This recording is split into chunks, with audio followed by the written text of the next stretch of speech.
This is how I hand build these square teapots using clay slabs and a printable pottery template that I've made. Here's the template for the main body of the teapot. I'll put a link in the description below if you want to get a copy of the template from my Etsy store. First I roll a slab of clay. I'll put a link here to a useful video on how to roll an even slab of clay. Once I've rolled a large enough slab, I put the template in place and cut around it using my clay knife.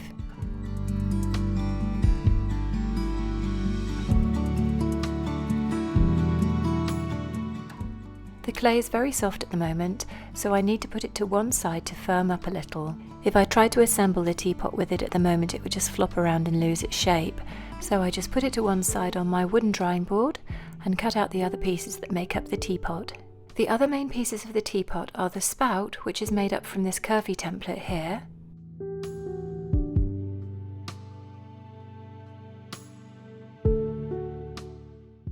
the square base of the teapot,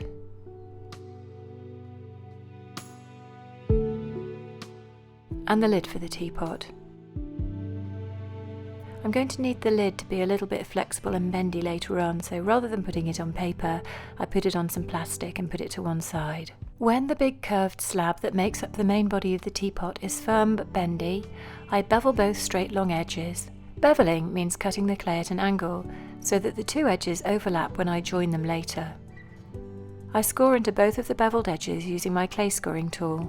I lift the slab, curve it around and line up the two scored edges. I apply some slip to both of the edges, line them up and then press them together.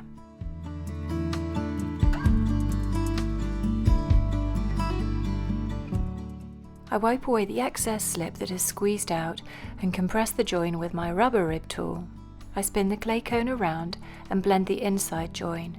I use my wooden tool first, and then I smooth away the marks left behind with my long green platter tool. Then I turn the clay cone over and I repeat the process on the other end. Next it's time to make the clay cone into a square shape, so I lower it over a part of the template that's designed to be a guide for the square shape.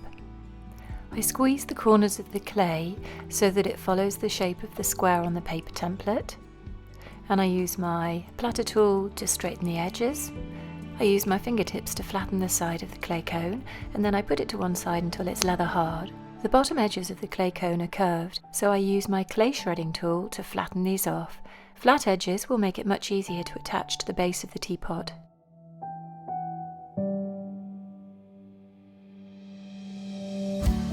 I score all around the edge of the bottom of the teapot with my serrated rib tool.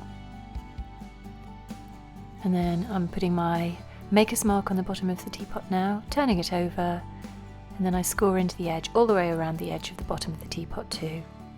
I apply some slip, and also some slip to the bottom edge, and then I lower it into position. I can line it up a little bit whilst the clay's still fresh,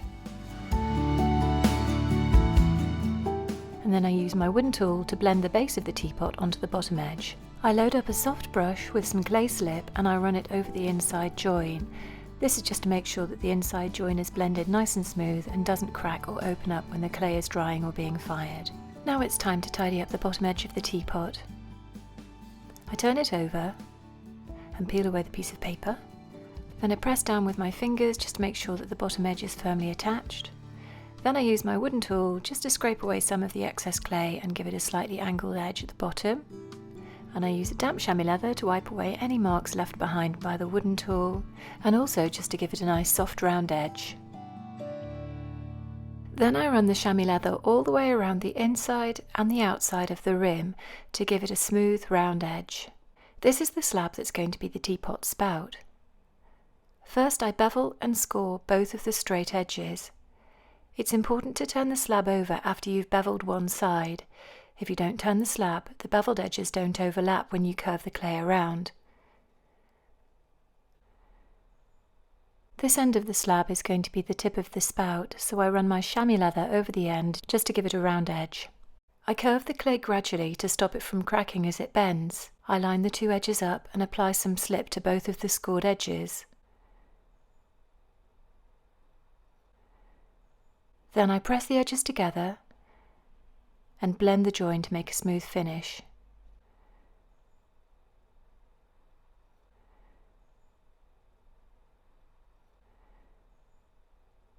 I use wooden tools to blend the join on the inside too. You can also shape the spout a bit to give it a bit of a curve.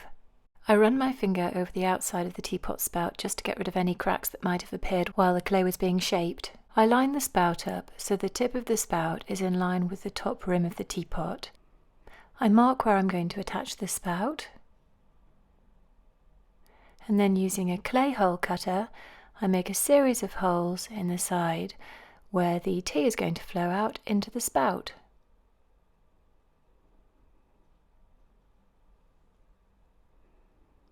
I use a soft brush to get rid of any burrs of clay.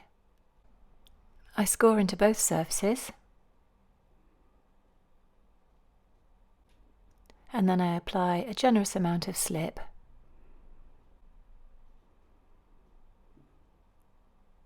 I put the teapot spout in position and then I gently press it on.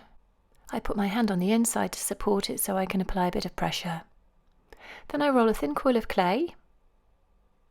I paint some water where the spout joins the teapot. Then I wrap a bit of coil around the top part of the join, using my wooden tool to blend the coil onto the spout and onto the side of the teapot too. The wooden tool will have left some marks, so I wipe them away with my damp chamois leather, giving it a smooth finish. I shape the end of the spout a little so that it will pour well. To make the handle, I roll out a long strip of clay, and then I cut around a simple handle template.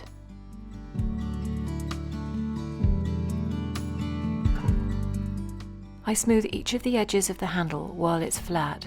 Then I curve it around and I let it firm up to be leather hard. I score both ends of the handle. Then I hold it in position and mark where I'm going to attach the handle. I score the two areas on the side of the teapot and apply slip to each of the scored areas.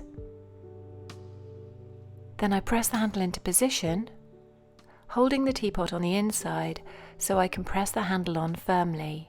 I wipe away some of the excess slip with a soft brush. Then I wrap a thin coil of clay around the join. Then I blend the coil onto the handle and the teapot with my wooden tool, smoothing away any marks left behind by the modelling tool. I repeat the process with the bottom handle join. This is the lid slab that I cut out earlier. I smooth each side of the lid to give it a soft round edge. Then I place the lid on the top rim of the teapot. I make sure to line up the lid so that it's right in the middle of the teapot. And I gently shape the lid so that it takes on a concave curve. Later on I'm going to turn the lid the other way up, but for now the rim acts as a handy support. This long thin strip of clay is going to be the flange that attaches to the underside of the lid to keep the lid in place and stop it from sliding off as the teapot is being poured. I bevel and score both short ends. Apply some slip and then blend the strip into a long thin clay ring.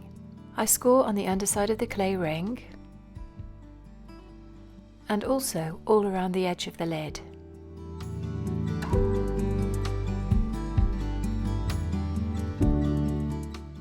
I lower the clay ring onto the underside of the lid and nudge it into the right position. Then I use my wooden tool to blend the flange onto the lid. I use the finger from my left hand to support the clay ring as I blend it on both sides so that it's securely attached.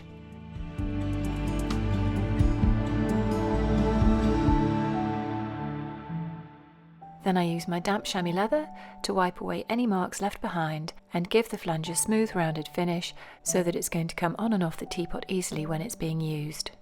I leave the lid for a while and let the flange bond fully. Then I lift the lid off the rim. I put some cellophane on the rim of the teapot to stop the lid from getting stuck if it doesn't fit well. Then I try it out and see if the lid is the right size. If the flange is a bit too big, you can lift it off again, trim the flange, and then try again until the lid fits properly. This one fits well, so I go ahead and remove any marks left behind by the rim on the top surface of the lid using my chamois leather and a pottery rib.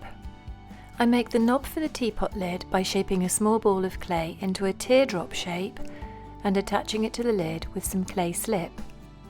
But you can make the knob for the lid whatever shape you like.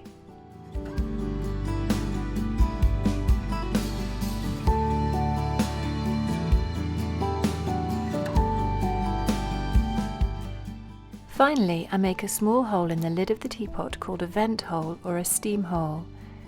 This lets air into the teapot as you're pouring and makes the teapot pour more smoothly. If you'd like to make the teapot, there's a link to my Etsy store in the description below where you can get a copy of the template. And here's the finished teapot. Thanks for watching, bye!